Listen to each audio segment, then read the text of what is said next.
Election engineering এ চাঞ্চল্যকর তথ্য দিলেন বিএনপি নেতা হারুন। সদ্য সমাপ্ত ত্রয়োদশ জাতীয় সংসদ নির্বাচনে পর্দার আড়ালে আসলে কি ঘটেছিল তা নিয়ে এবার মুখ খুলেছেন বাংলাদেশ জাতীয়তাবাদী দল বিএনপির চেয়ারপারসনের উপদেষ্টা পরিষদের সদস্য এবং চাঁপাইনবাবগঞ্জ সদর আসনের সাবেক সংসদ সদস্য হারুনুর রশিদ। তার দাবি, বিগত নির্বাচনে একটি বিশেষ ইলেকশন ইঞ্জিনিয়ারিং বা সুকৌশলী কারচুপির আশ্রয় নেওয়া হয়েছে।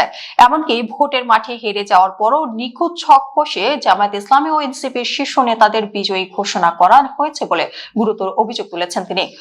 গত শনিবার নিজ নির্বাচনী এলাকা চাঁপাইনবাবগঞ্জে স্থানীয় বিএনপি আয়োজিত এক ইফতার ও দোয়া মাহফিলে অংশ নিয়ে তিনি এসব বিস্ফোরক মন্তব্য করেন।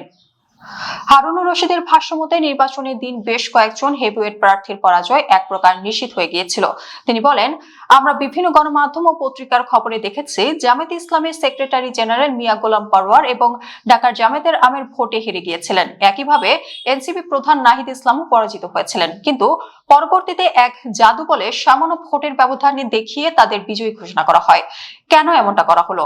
এর ব্যাখ্যায় বিএনপির এই বর্ষিয়া নেতা জানান, এর পেছনে একটি গভীর ও সুকৌশলী পরিকল্পনা বা মেটিকুলাস ডিজাইন কাজ করেছে। তার ধারণা, সংশ্লিষ্ট মহলের মনে একটি প্রবল শঙ্কা ছিল, যদি জামায়াতে ইসলামী বা অন্যান্য গুরুত্বপূর্ণ দলের শীর্ষ নেতারা হেরে যান তবে তারা হয়তো শেষ মুহূর্তে পার্লামেন্টে যাওয়া থেকে বিরত থাকবেন, আর এমনটি হলে পুরো সংসদের গ্রহণযোগ্যতা মারাত্মক প্রশ্নের মুখে পড়ত।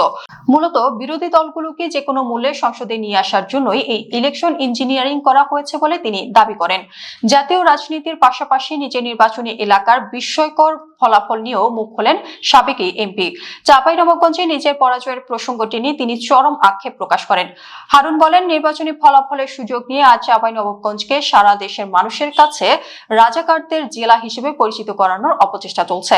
এর কারণ হিসেবে তিনি উল্লেখ করেন, জেলার 3টি আসনে এবার বিপুল ভোটের ব্যবধানে বিজয়ী হয়েছেন জামায়াতে ইসলামের প্রার্থীরা। এর ফলাফলকে পুরোপুরি অস্বাভাবিক আখ্যা দিয়ে তিনি আরো বলেন, নবাবগঞ্জ সদর এবং শিবগঞ্জে জামায়াতের একটি নির্দিষ্ট ভোট ব্যাংক হয়েছে, এটা সত্য, কিন্তু নাজল, গোমস্তাপুর ও ভোলাহাট উপজেলাগুলোতে রাজনৈতিক সমীকরণ ভিন্ন। সেখানে ঐতিহাসিকভাবে জামায়াত সবসময় তৃতীয় অবস্থানে থাকে। অথচ অবাক করা বিষয় হলো, এবার সেখানেও তাদের প্রার্থীদের বিজয়ী করে আনা হয়েছে।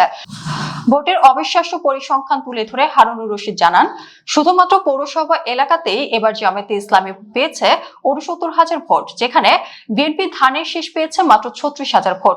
প্রাপ্ত ভোটের এই বিশাল পার্থক্যকে তিনি আকাশচুম্বী ব্যবধান বলে মন্তব্য করেন, যা তার মতে স্বাভাবিক ভোটের সমীকরণের সঙ্গে একেবারেই বেমানান।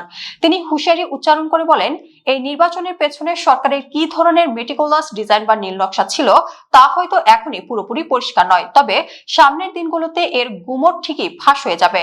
আগামীতে অনুষ্ঠিতব্য স্থানীয় সরকার নির্বাচনগুলোর দিকে ইঙ্গিত করে তিনি বলেন, সামনে স্থানীয় নির্বাচনগুলোতে সাধারণ ভোটারদের উপস্থিতি কেমন থাকে, কি পরিমাণ ভোট কাস্ট হয় এবং কারা বিজয়ী হয়ে আসেন তা নিবিড়ভাবে পর্যবেক্ষণ করলেই এই ইলেকশন ইঞ্জিনিয়ারিং এর আসল রূপ ও পেছনের কারিগরদের চেহারা দেশবাসীর সামনে উন্মোচিত হবে। দেশের রাজনৈতিক অঙ্গনে বর্ষিয়ান এই নেতার এমন চাঞ্চল্যকর মন্তব্য বর্তমানে নতুন করে ব্যাপক আলোচনার জন্ম দিয়েছে।